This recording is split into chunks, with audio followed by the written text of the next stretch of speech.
Défis actuels du développement, le rôle de la science, de la technologie et de l'innovation, thème du sommet du G77 plus la Chine à la Havane au Cuba. Le ministre d'État, ministre de l'administration territoriale et de la décentralisation, y a prononcé aujourd'hui un discours.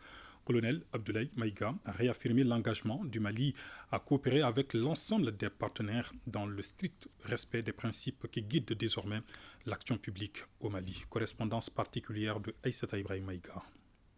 Dans son intervention à ce sommet extraordinaire du G77 plus la Chine, le ministre d'État, ministre de l'administration territoriale, a rappelé que le Mali continue de miser sur l'avancée de ses priorités nationales de développement. Le gouvernement continue de travailler au renforcement des capacités des forces de défense et de sécurité afin de leur permettre d'accomplir leur mission régalienne de défense du territoire national et de protection des populations et des biens.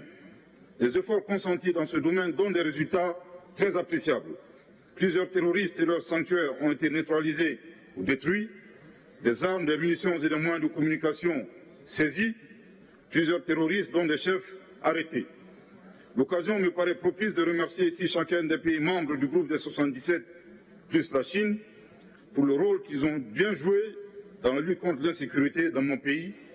Dans ce contexte, l'a-t-il rappelé, l'unité de l'activisme du G77 plus la Chine dans les débats et forums internationaux sont déterminants pour faire avancer les aspirations légitimes de nos peuples. Le Mali, par ma voix, réaffirme son engagement à coopérer avec l'ensemble des partenaires pour l'atteinte des objectifs de développement durable, bien entendu dans le strict respect des trois principes définis par son Excellence le président de la transition, chef de l'État, le colonel Assimi Goïta, à savoir le respect de la souveraineté du Mali, le respect des choix stratégiques et de partenariats opérés par le Mali, et enfin la prise en compte des intérêts vitaux du peuple malien dans toutes les décisions.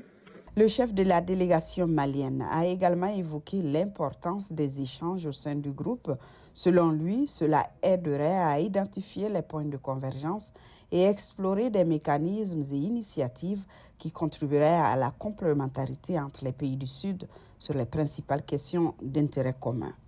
Enfin, le ministre d'État, tout en rappelant les sanctions illégales et illégitime imposée en son temps au peuple malien, a demandé la fin de l'embargo contre le peuple frère de Cuba.